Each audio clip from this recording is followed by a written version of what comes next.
Jangan lupa like, comment, and subscribe channel YouTube TVRI Bengkulu dan nyalakan lonceng notifikasinya.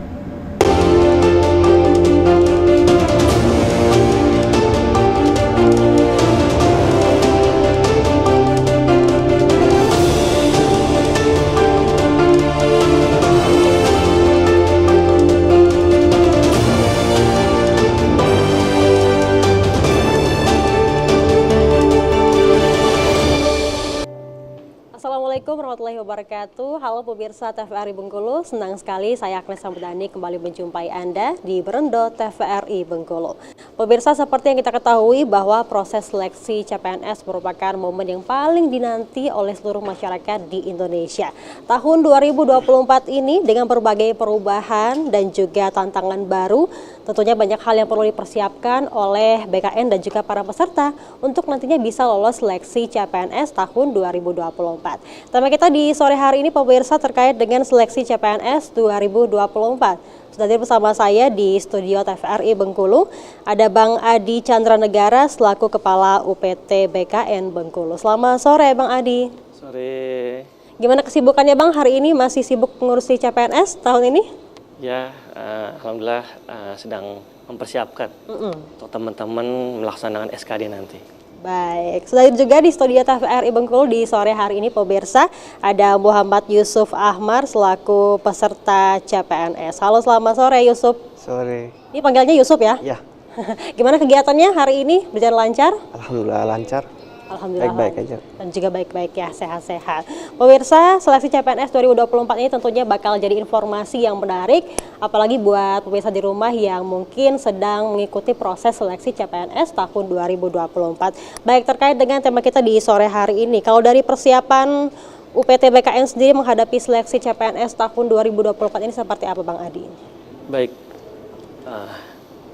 para pemirsa semua, UPT BKN Bengkulu sedang bersiap untuk menyambut seluruh peserta yang akan melaksanakan SKD. Kami cek sarpras, jaringan, yang insya Allah nanti pada saat pelaksanaan akan berjalan dengan baik dan lancar. Gitu. Baik, kalau dari proses seleksinya apakah ada perbedaan Bang dari tahun-tahun sebelumnya untuk tahun ini sendiri ya? Terakhir tahun berapa Bang dibuka CPNS? Terakhir tahun lalu itu lebih fokus kepada P3K dan hanya beberapa yang CPNS, beberapa instansi CPNS, instansi pusat sesungguhnya CPNS. Kalau perbedaan saat ini yaitu dapat dipergunakan nilai CPNS ya pada tahun lalu yang memenuhi syarat, artinya pada saat dia lulus seleksi administrasi juga, kemudian dia memenuhi passing grade pada saat itu dan passing grade pada saat ini berlaku seperti itu. Berarti masih bisa berlaku ya nilai CPNS passing grade tahun lalu masih. Jika dia ikut lagi di tahun ini ya. Tapi ini pertanyaannya apakah dia pede ya dengan nilainya gitu kan? Berarti tergantung dari pesertanya masing-masing ya, apakah ingin mengikuti atau tidak. Tapi kalau dari tahun-tahun sebelumnya itu ada yang memang mengikuti seleksi CPNS ini dari Jakarta langsung ya Bang ya. Dan juga dia tuh tidak tahu penempatannya, misalnya Kementerian Komunikasi dan Informatika gitu ya, belum tahu penempatannya entah di TVRI, RRI atau Balmon. Kalau sekarang itu lebih spesifik ya Bang ya? Iya, baik. Jadi sejak sebenarnya tahun 2015 itu sudah terarah. Artinya dia di instansi mana, ditempatkan pada unit apa, unit kerja mana. Sampai sekarang pun lebih spesifik lagi ada bidangnya sekarang. Seperti itu. Benar sih, banyak dilihat juga ya, banyak formasi kalau di tahun ini ya. Tadi juga Abang juga mengatakan kalau misalnya ada persiapan juga dari jaringannya ya, ini ada kerjasama dengan pihak Telkom misalnya atau mungkin lainnya? Oke, BKN secara nasional melalui BKN Pusat bekerja sama dengan Telkom. Jadi mereka yang memfasilitasi kami dalam pelaksanaan ketersediaan jaringan dan kelancarannya. Baik. Jadi saya harap dari Telkom sendiri bisa membantu berjalannya proses seleksi nanti di semua titik lokasi. Baik, sejauh ini tidak ada kendala ya Bang ya terkait jaringan ya? Itu kan pada saat kita seleksi itu kameranya dibuka ya Bang ya? Iya. Jadi itu ketika kita tinggal apakah memang otomatis selesai atau seperti apa? Misalnya ditinggal untuk permisi ke WC atau dan sebagainya gitu ya? Kalau sudah waktunya berjalan, itu memang mohon maaf sudah tidak tahan lagi untuk kamar mandi, tetap waktunya berjalan. Jadi makanya diarahkan teman-teman para peserta itu sebelum masuk ke ruang ujian sudah harus, kalau emang mau ke kamar mandi, monggo ke kamar mandi. Jadi pada saat jam 11 memang kalau udah nggak tahan banget, itu mohon maaf, waktu tetap berjalan. Dan tadi kamera digunakan untuk merekam aktivitasnya, seperti itu, selama melaksanakan ujian. Baik, berarti emang berjalannya waktu tetap ini ya, Iya. dilakukan ya, tapi tidak ada seperti misalnya langsung didiskualifikasi ketika mereka meninggalkan. Tidak ada. Tidak ada ya, baik. Tapi sebenarnya kalau dari tugas BKN sendiri ya, ini perbedaannya dengan BKD itu apa sih tugasnya dari seleksi CPNS ini? Kalau dari seleksi ya, yang pertama adalah kalau di daerah BKD itu saat ini sekarang lagi masanya teman-teman BKD, BKPSDM, BKPP yang melakukan pekerjaan, artinya memverifikasi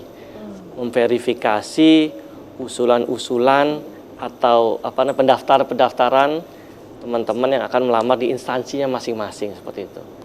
Baik, kalau dari BKN sendiri? Dari BKD nantinya kalau dia sudah sudah mendapatkan hasil, itu hasil tersebut diumumkan, hasil diumumkan itu nanti kita pelaksanaan di SKD-nya, kemudian pelaksanaan di SKB-nya juga, seperti itu.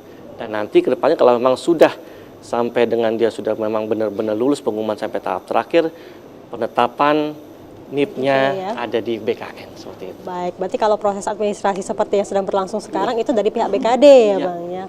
Oke, kalau Yusuf sendiri kegiatan sehari-harinya sejauh ini apa aja, Yusuf? Kalau aku bekerja di media center Pemprov. Kalau sehari-hari ada banyak liputan. Oh iya.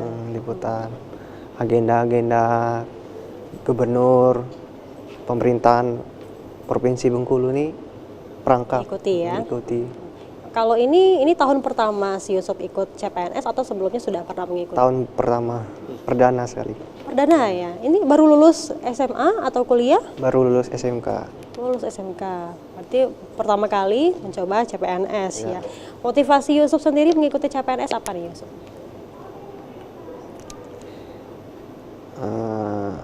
Motivasinya sih ingin keluar dari zona nyaman.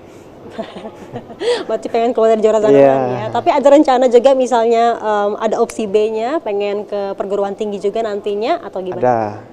Sembari tahun depan sih rencana mau kuliah di universitas terbuka sih, UT. Memang kalau anak muda tuh harus punya plan-plan Ya. ya untuk masa depan nantinya gitu. Tapi kalau sejauh ini ada nggak kamu merasakan tantangan? Apalagi kan ini perdana nih ya ngikut CPNS. Tantangan sih ada sih beberapa. Untuk perdana sih karena persyaratan nih kesulitannya kan. Untuk surat pernyataan diri itu belum tahu Ya. tata caranya kan. Terus kesulitannya nih yang Ematra itu. Benar. Nanti kita tanyakan ya Iya. sama pihaknya langsung nih. Tapi kalau sejauh ini Bang Adi untuk antusiasme masyarakat dalam mengikuti seleksi tahun ini ada peningkatan atau seperti apa, ada perbedaannya di tahun sebelumnya? Ya, alhamdulillah dengan adanya 250.407 formasi itu ternyata yang sudah mendaftar pun sudah ada 3 juta melalui situs BKN yang tadi pagi baru diumumkan, cukup banyak antusiasnya. Jadi teman-teman memang yang mau bekerja melalui karir ASN ini memang sangat bersemangat, baik itu dari instansi daerah maupun dari instansi pusat, seperti itu. Karena banyak orang juga yang memang menanti-nantikan momen menjadi PNS gitu ya. Apalagi mungkin orang tuanya dan juga anak-anak yang baru lulus SMA, SMK biasanya kan langsung nembaknya sekolah kedinasan seperti itu ya, dan juga PNS gitu. Kalau dari persiapan BKN sendiri untuk menghadapi jumlah peserta yang membludak ini seperti apa, Bang? Oke, saat ini BKN secara nasional itu sedang mempersiapkan, artinya kemungkinan beberapa titik lokasi itu yang ada di provinsi maupun kota yang ada teman-teman pada pelamarnya, seperti itu. Baik, berarti ada beberapa titik yang memang formasinya membludak pelamarnya ya. Seperti itu. Dikarenakan memang tadi antusias memang banyak, dan memang BKN juga sedang mempersiapkan itu. Baik, kita jeda dulu, nanti kita bahas lagi dengan tema kita di sore hari ini terkait dengan seleksi CPNS 2024. Pemirsa, kami akan kembali setelah jeda pariwara berikut ini.